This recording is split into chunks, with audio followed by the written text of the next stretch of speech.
Doctor साहिबा, मैंने अपने टमाटर के पौधों पर कुछ असामान्य धब्बे देखे हैं। मुझे चिंता है कि यह एक गंभीर समस्या हो सकती है। क्या आप मुझे ये पहचानने में मदद कर सकते हैं कि क्या हो रहा है? बेशक भाई साहब, ये धब्बे जीवाणुविक धब्बे जिसे अंग्रेजी में बैक्टीरियल स्पॉट कहते हैं के लक्षण जैसे दिखते हैं। यह टमाटर के पौधों में एक आम समस्या है। टमाटर में जीवाणुविक धब्बे, वास्तव में इसके लक्षण क्या हैं डॉक्टर साहिबा? ये जीवाणु टमाटर के पर्ण समूहों, तनों और फलों पर हमला करते हैं।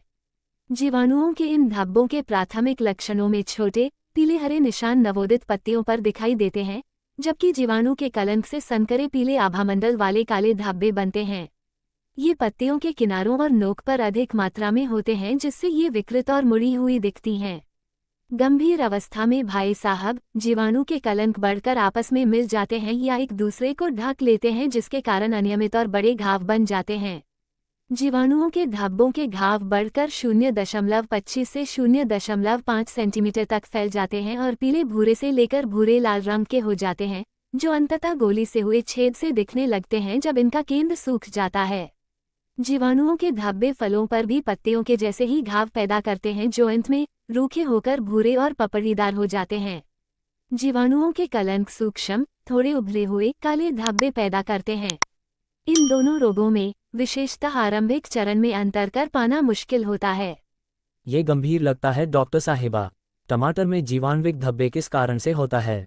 जीवाणुविक धब्बे ज़ेंथोमोनास वंश के जीवाणुओं की कई प्रजातियों के कारण होता है।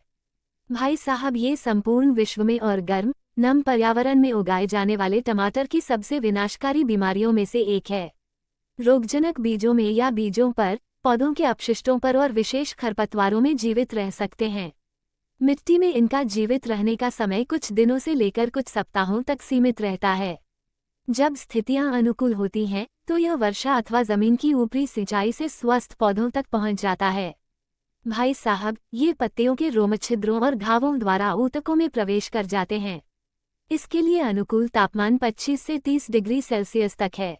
अगर एक बार फसल प्रभावित हो जाती है, तो इस बीमारी को नियंत्रित करना काफी मुश्किल हो जाता है और फसल को पूरी तरह से नुकसान पहुंचता है। डॉक्टर साहिबा, मैं भविष्य में ऐसा होने से कैसे रोक सकता हूँ? रोकथाम महत्वपूर्ण है भाई साहब। प्रमाणित रोगरहित बीजों का रोपण करें। यदि स्थानीय रूप से उपलब्ध हों, तो प्रतिरोधी किस्मों का प्रयोग करें। खेतों का नियमित रूप से निरीक्षण करें, विशेषकर जब बादल छाए हों।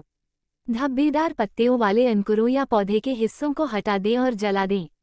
खेतों और उसके चारों तरफ खरपतवार को हटा दें।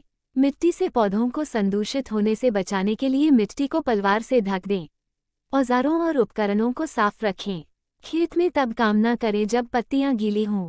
फसल कटाई के बाद पौधों के अवशेषों की गहरी जुताई करें।